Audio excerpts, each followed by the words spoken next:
La trilogie Religion, Unité nationale, Citoyenneté a fait l'objet de la conférence publique organisée par le groupe de réflexion Think Tank du syndicat national des enseignants-chercheurs et chercheurs de supérieur SNEX, session Université André Salifou de Zinder, ce 8 novembre 2023. Une énième d'une série lancée au lendemain du coup d'État du 26 juillet 2023 au Niger. Le conférencier a d'abord indiqué les trois espaces par lesquels se sont manifestés l'unité nationale par le passé au Niger. Il s'agit des domaines politiques, artistiques et scientifiques. Du point de vue fondement religieux de l'unité nationale au Niger, les religions endogènes ont une part active à travers l'unité du culte, résumée dans des expressions comme « on est les mêmes, nous sommes issus des mêmes ancêtres ». Dans ses recherches, Boubé Namaïwa a fait cas de cette unité dans les sociétés Hausa. J'en ai fait pareil dans les sociétés Songhai Zarma. Il ressort que dans leur conception des choses, ils ont une génie-mère qu'on appelle Harakoy Diko, qui serait la mère d'une grande partie des génies de la noblesse, parce qu'elle était polyandre, c'est-à-dire elle a plusieurs époux. Elle a épousé un Hausa du nom de Mande Hausakoy, et là seraient rattachés tous ceux qui se réclament des Hausa. Elle a épousé un Touareg de Tafanek, et de là se rattachent les Touaregs. Elle a épousé un Gourmandier de Gassaboundé, et de là se rattachent les Gourmandiers. Elle a épousé un Peul d'Osawa, les Peuls, et a connu sous le titre de Dosa ou Baba Bourema, et un Songhai Zarma. Chez les chrétiens, notamment dans le catholicisme, l'unité nationale s'exprime dans l'enseignement des trois vertus théologales que sont la foi, l'amour et la charité, issues des 10 commandements de Moïse. Tu n'honoreras personne devant ma face, tu ne voleras point, tu ne tueras point, tu ne mentiras point, tu ne commettras point l'adultère, etc. Et donc, lorsque Jésus-Christ est arrivé, il a résumé ces 10 commandements en 2. Le premier, c'est que tu vas aimer et adorer ton Seigneur ou ton Dieu de tout ton cœur, de tout ton esprit, de toute ta force. Et le second, tu aimeras ton prochain comme toi-même.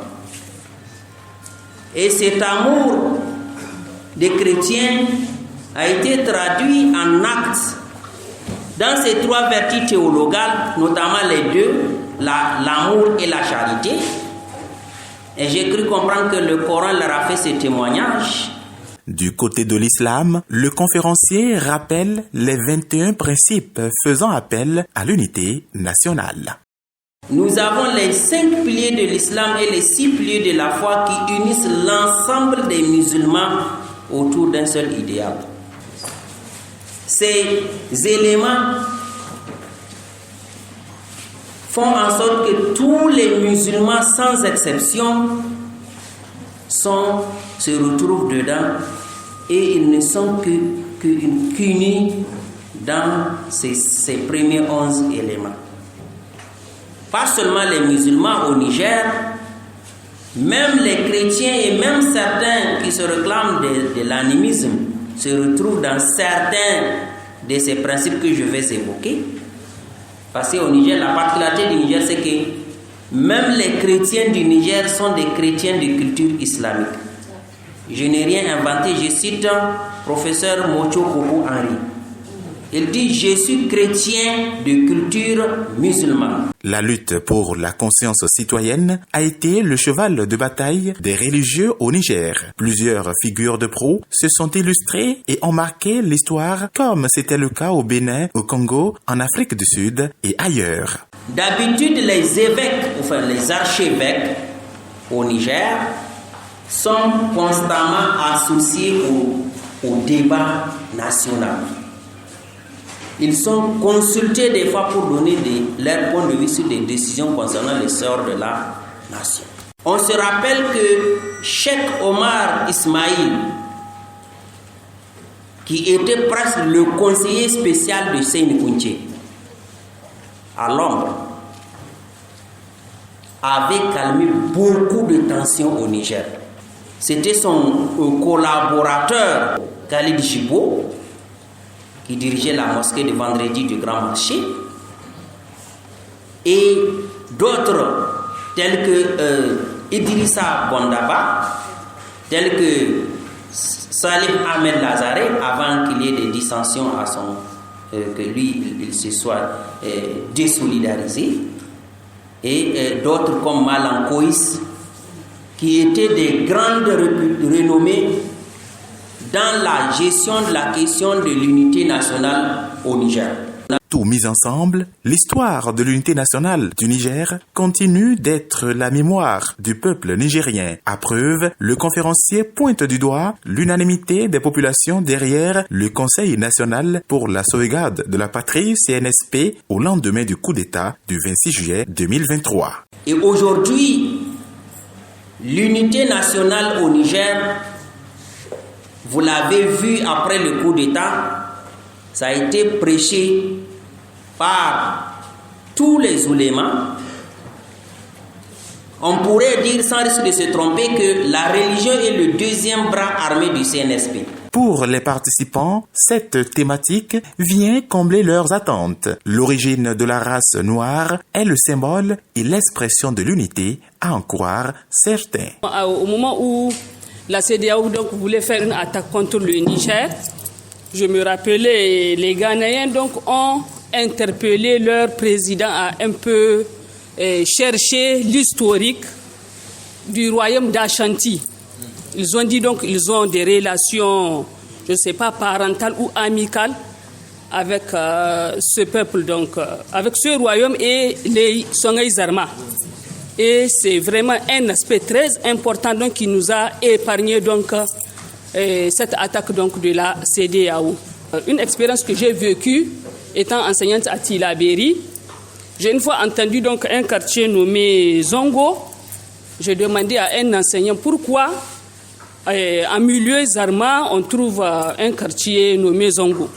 Il m'a dit, eh bien madame, donc quand on remonte sur l'histoire, c'est un quartier qui a été fondé par des Hausa. Et c'est dans la ville de Tilaberi. Donc vous voyez, donc, même le mixage donc, de ces différentes ethniques, en tout cas, favorise l'unité donc, des Nigériens.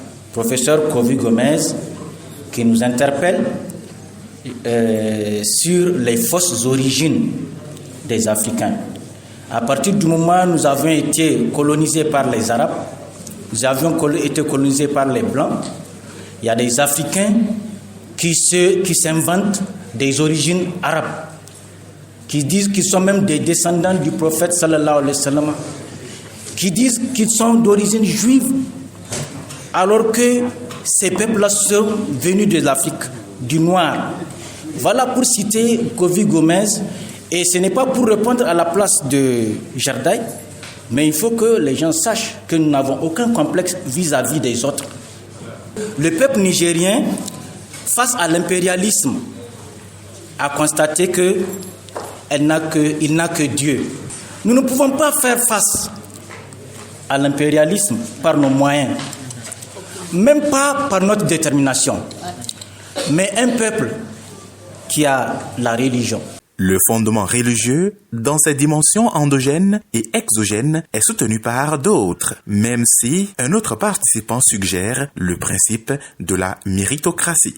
Quand vous considérez la sourate 13 du Coran, la sourate Al-Hujurat, le verset 13 de la sourate Al-Hujurat, je pense que ce verset résume toute cette conférence que vous avez développée, parce que c'est là-bas qu'on voit, là où Dieu lui-même s'adresse aux humains en disant qu'il les a créés en nations et en tribus pour qu'ils se reconnaissent. Donc ça veut dire que l'humanité tout entière est soumise à une seule divinité, d'où la notion ou bien le concept de tawhid. Donc, c'est pour dire que je suis à 100% d'avis avec le conférencier par rapport aux éléments d'information qu'il a donnés. Il nous a démontré quand même que être musulman ne veut pas dire être casé dans son monde islamique tout oubliant le reste. Je suis de ceux qui pensent que l'Afrique ne peut pas se développer sans nos réalités endogènes. Ça, c'est ma conviction. On ne peut pas se développer rien qu'avec les religions importées. Je le dis, l'islam et la chrétienté ou le christianisme sont des religions importées. Nos ancêtres avaient leur système de croyance avant l'avènement de l'islam et encore moins du christianisme. Alors, nos étudiants doivent être enseignés, je dis bien enseignés, sur nos réalités endogènes, dont la religion ou les religions endogènes. Je voudrais donner un exemple. Au Bénin, je suis du Bénin, c'est le pays du vaudou. Le conférencier a étudié au Bénin, il sait de quoi je parle. Au Bénin, la notion de la méritocratie. Au fait, ce pays, actuellement, je crois que dans cet élan révolutionnaire, nous avions besoin de renouer avec la méritocratie. Si une personne ne mérite pas un poste, on ne doit pas nommer cette personne à ce poste. Et je pense que ça doit commencer au plus bas niveau. On le sait, avant, les délégués de classe, par exemple, étaient choisis parmi les premiers de la classe. C'est-à-dire que tu ne peux pas être dernier de la classe et être le délégué de la classe. Louant les qualités pluridimensionnelles du conférencier, le secrétaire général du syndicat national des enseignants-chercheurs et chercheurs du supérieur, SNEX Session de Zender, exhorte les étudiants à aller à cette école faisant tout pour le tout. Nos sociétés sont des tout.